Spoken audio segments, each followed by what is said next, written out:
নিঃশর্ত ক্ষমা চেয়ে আদালত অবমাননার অভিযোগ থেকে পার পেলেন বিএনপি নেতা ফজলুর রহমান। আন্তর্জাতিক অপরাধ ট্রাইব্যুনালে হাজির হয়ে ক্ষমা চাওয়ার পর অব্যাহতি পান তিনি।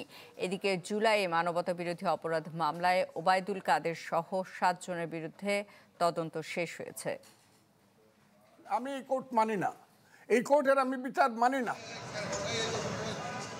এ বক্তব্য দিয়ে আন্তর্জাতিক অপরাধ ট্রাইব্যুনালকে প্রশ্নের মুখে ফেলেছেন বিএনপি নেতা ফজলুর রহমান।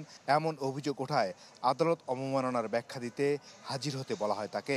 আগেই ক্ষমা চাওয়া ফজলুর রহমান এদিন বিএনপির সিনিয়র আইনজীবীদের নিয়ে ট্রাইব্যুনালে হাজির হন। বিজলি কেবলসের স্কিন কোটেড ইনসুলেশন আগুন প্রতিরোধী। বিজলি কেবলস, নিরাপদ আজীবন। আদালতের কার্যক্রম শুরু হলে ফজলুর রহমানের আইনজীবী দাঁড়িয়ে বলেন, তারা এমন বক্তব্যের জন্য নিঃশর্ত ক্ষমা চান। এ সময় ট্রাইব্যুনাল বলেন, তার মতো বড় মাপের রাজনৈতিক নেতার কাছে এমন বক্তব্য প্রত্যাশিত নয়। পরে ফজলুর রহমানকে অভিযোগ থেকে অব্যাহতি দেন ট্রাইব্যুনাল। বলেন, এই আইন মানবতাবিরোধী যে কোনো অপরাধের বিচার করতে পারে। তার কোনো উদ্দেশ্য ছিল না যে আদালতকে হেয় প্রতিপন্ন করা, মানুষের কাছে বিচারকে প্রশ্নবিদ্ধ করা, কিংবা এই ট্রাইব্যুনালের কোনো কার্যক্রম কিংবা বিচারকে প্রশ্নবিদ্ধ করা। সেই ব্যাখ্যার মধ্যে তিনি আদালতের কাছে নিঃশর্ত ক্ষমা প্রার্থনা করেছেন এবং সেটা গ্রহণ করে ওনার বিরুদ্ধে আদালত অবমাননার জন্য যে প্রসিডিংটা শুরু হয়েছিল সেটিও ড্রপ করে দিয়েছে। ব্রিফিংয়ে চিফ প্রসিকিউটর বলেন, যারা ট্রাইব্যুনাল নিয়ে সমালোচনায় মুখর তাদের সবার জন্য এই ঘটনা একটি বার্তা।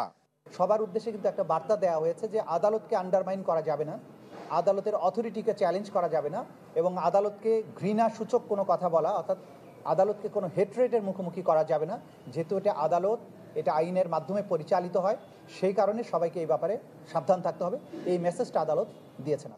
এদিকে জুলাইয়ে মানবতাবিরোধী অপরাধের মামলায় আওয়ামী লীগের সাধারণ সম্পাদক ওবায়দুল কাদের, যুবলীগের সভাপতি পরশ, নিখিল, ছাত্রলীগের সভাপতি সাদ্দাম, ইনান সহ 7 জনের বিরুদ্ধে তদন্ত শেষ করেছে তদন্ত সংস্থা। ওবায়দুল কাদের সহ বেশ কয়েকজনের বিরুদ্ধে খুব সহসাই তদন্ত রিপোর্ট আমাদের হাতে আসবে বলে আমরা আশা করছি। তদন্ত সংস্থা তেমনটি জানিয়েছেন আমাদেরকে। এভাবে ক্রমান্বয়ে বাকি সবার বিরুদ্ধেই তদন্ত রিপোর্ট এসে যাবে এবং আনুষ্ঠানিক বিচারের যাত্রাটা তাদের ব্যাপারেও চলতে থাকবে। এদিকে কুষ্টিয়ায় হানিফ সহ 4 জনের মামলায় এক সাক্ষীকে হুমকি দেয় প্রথমবারের মতো অনুষ্ঠিত হলো camera trial. Masudur Rahman, channel 24, Dhaka.